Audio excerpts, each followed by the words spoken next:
Ontem nós vivemos tanto o final do Natal quanto o início do tempo comum, que vai até a quarta de cinzas, celebrando o batismo de Jesus. A gente iniciou na primeira leitura, lá do tempo do Advento, quando Jesus de fato nos deu a oportunidade de ouvir Isaías, aplainar os caminhos do Senhor. E de lá, nós que preparamos o nosso coração naquelas 4 semanas, pudemos enxergar a grandeza de Deus na fragilidade de uma criança. Como depois, de modo mais ainda importante, veríamos este homem, que um dia foi criança, teve uma família na cruz, entregando a sua vida por cada um de nós.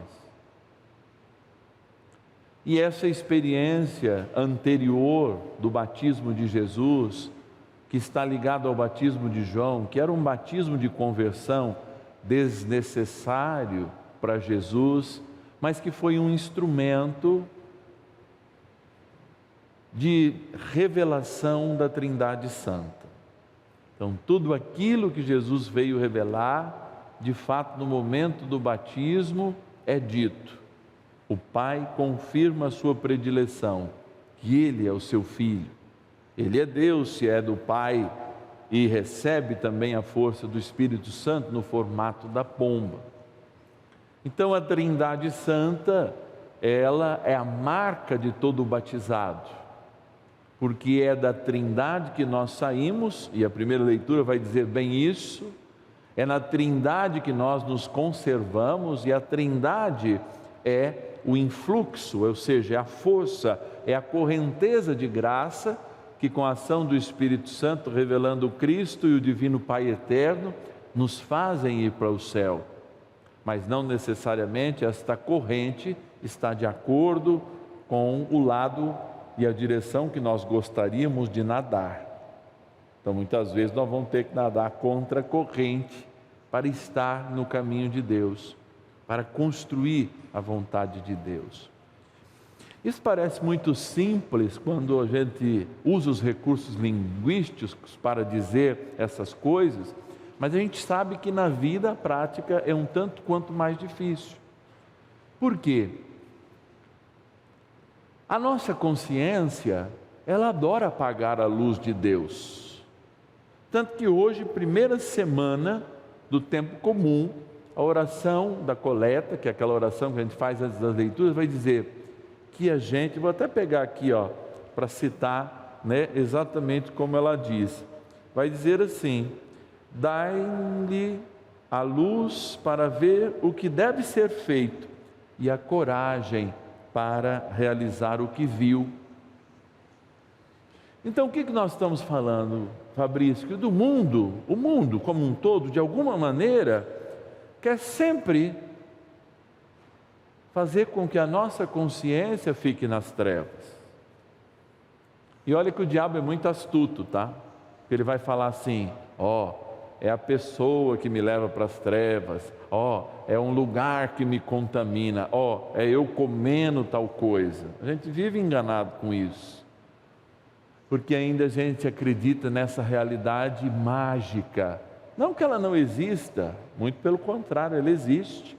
A gente precisa se aprofundar na bênção de Deus, precisa estar com as pessoas que são santas, porque é quem está perto da gente que influencia a nossa consciência também, e que ilumina a nossa consciência. Então, através do nosso batismo, nós não estamos prontos, mas nós estamos em fase de crescimento. Nós estamos o quê? Aberto ao Espírito que nos tocou, para que de fato a gente se desenvolva. E essa é a missão do ser humano, como um todo, inclusive para si mesmo. Vejam, nós nascemos crianças, nós vamos tendo influências positivas e negativas, mas muito da nossa consciência é formada pelo ganho da nossa liberdade. E a gente vai ganhando liberdade, vai aprendendo as coisas. Quem perde esse desejo de aprender é como se apagasse a luz de Deus na sua vida. Quem apaga o desejo de ser diferente é aquele que acha que já se estabeleceu como Deus e, sendo o Deus da própria vida, não deixa Deus entrar. Vive na escuridão. Então, amados, quando a gente sai, vira a rodinha do moralismo, que muitas vezes é a nossa pregação, porque a gente gosta de ouvir aquilo que a gente tem que fazer, e vira para uma iluminação de consciência, cada um de nós começa a ganhar a capacidade de saber qual é o caminho do Senhor, não sozinho, porque a igreja está para nos auxiliar na delimitação desse caminho, mas cada um está para responder individualmente qual é o meu lado, se eu estou mais à direita, se eu estou mais à esquerda nesse caminho, se eu estou mais ao centro. E aqui nós não estamos falando de ideologia política, pelo amor de Deus, nós estamos falando que cada um tem um espaço nessa caminhada para o céu, e cada um deve corresponder à sua maneira. Aqueles que são pescadores de homens, que vão evangelizar pescando homens, iluminando as suas consciências, aqueles que de fato são chamados a um trabalho de animação à liturgia, como a beleza do trabalho do Fabrício, nos anima nos momentos de oração. Outros são chamados a pescar, outros são chamados a vivenciar essa iluminação mais dentro de um confessionário, de uma direção espiritual. Outros, como nós, se embrenham nos caminhos da televisão e dos meios de comunicação como um todo. Mas todos, de algum modo, são chamados a iluminar a sua consciência, a ver o que é melhor e pedir a graça para ter coragem de fazer o que é melhor. Por quê? Se a gente precisa de coragem, é porque o terreno que Deus nos mostra não é um terreno seguro.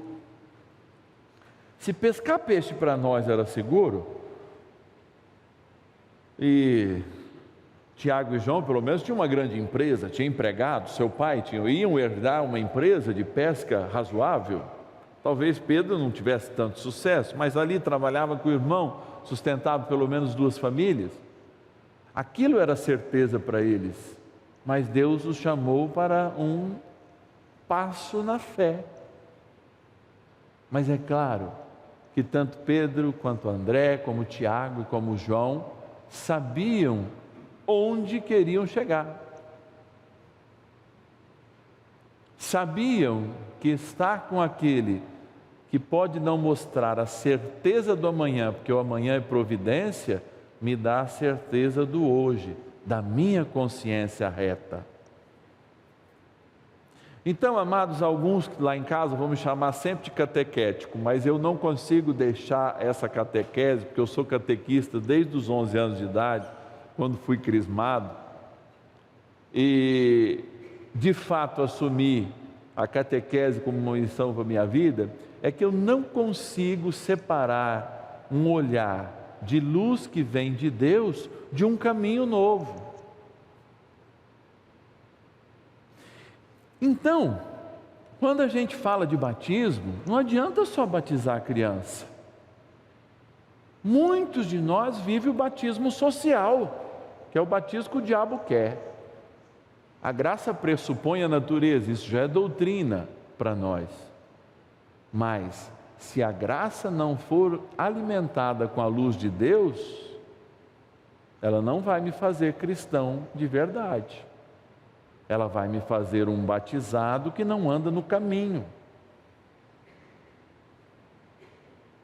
Então, hoje nós somos desafiados, e eu falo isso também do ponto de vista do desafio, porque se há 50 anos atrás nossos pais tinham um desafio, nossos avós tiveram outros desafios, hoje nós temos novos desafios. E esses desafios não são maiores nem menores, são desafios.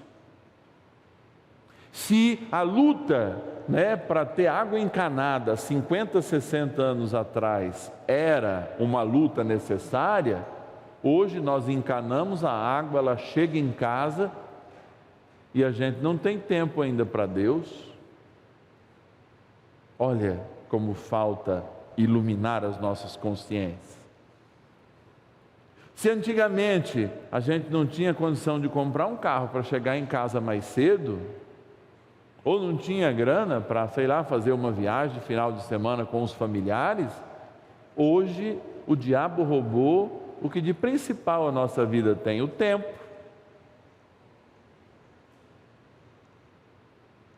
E aí o último na nossa consciência é aquele que deveria ser o primeiro, para iluminar e dar coragem.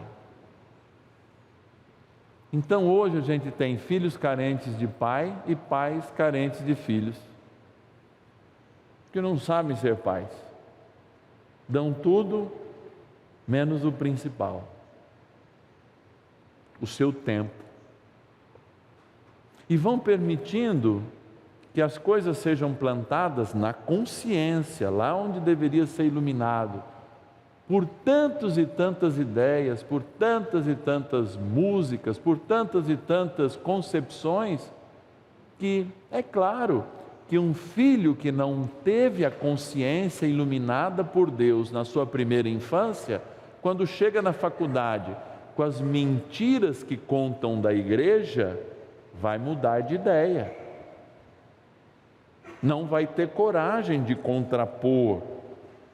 Como eu, a vida inteira, levantei e disse: olha, o senhor está dando uma versão, deve haver outras. Eu nem sabia. Mas muitas vezes a história dá uma versão que coloca a gente como um grande demônio da história, a igreja. E quantos filhos hoje, não porque os pais deveriam saber história, não porque os pais deviam debruçar um livro do catecismo, não, mas se os pais acompanhassem a vida cristã dos seus filhos, mostrando que a igreja, ela não é só o catecismo, a igreja é um povo que caminha junto, a igreja é uma história de um Deus que se dá e se esconde ainda atrás do pão e do vinho para ser nosso alimento. Então vocês vejam que de fato nós estamos muito mais agarrados no barco da nossa vida, porque aquilo nos dá segurança, do que no Deus que ilumina e dá coragem para que a gente transforme a realidade. E isso é o que a gente vê. Isso é o que a gente vê. E vê com gestos muito simples. Por exemplo, uma casa de cristãos que não reza antes da refeição. Pincha assim as casas que o padre é chamado para almoçar e não tem uma oração antes da principal bênção depois de Deus, depois do pão do céu, que é o pão de cada dia. Coisas simples, que a gente não aprende fora de casa. Hoje, a gente vê as crianças, 3, 4 aninhos, vem lá na igreja, a gente fala assim: vamos rezar o Santo Anjo do Senhor? Nem o Santo Anjo do Senhor sabem rezar. Ninguém aprendeu aqui na catequese o Santo Anjo do Senhor. Foi um padre que te ensinou o Santo Anjo do Senhor, meu zeloso guardador? Não. Alguém aprendeu com o padre? Não.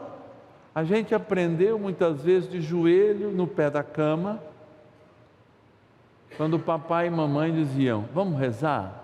Põe as mãos juntinhas e repete o que o pai e o que a mãe está falando: Santo Anjo do Senhor.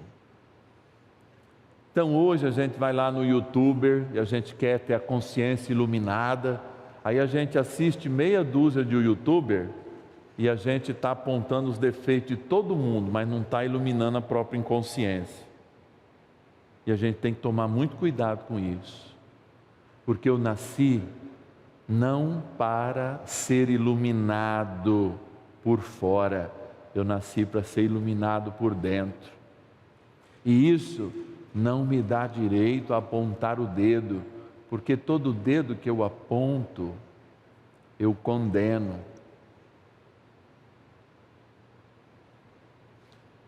Mas quando a nossa consciência é iluminada, desde a infância, a gente vai aprendendo aos poucos qual o caminho, descobrindo aos poucos qual é a verdade, encontrando aos poucos qual a verdadeira vida que nós devemos viver. Repito, sem condenação, porque o tempo da lei já passou, mas com amor. E amor não quer dizer libertinagem, quer dizer responsabilidade. Sabe qual é o grande recado de Deus na vocação de cada cristão? Você merece mais do que você tem. Então vem e segue-me, que eu vou te mostrar o mais que você merece. Mas aí a gente está agarrado lá no carro novo. Então a gente acha que merece um carro novo, que não te leva para o céu.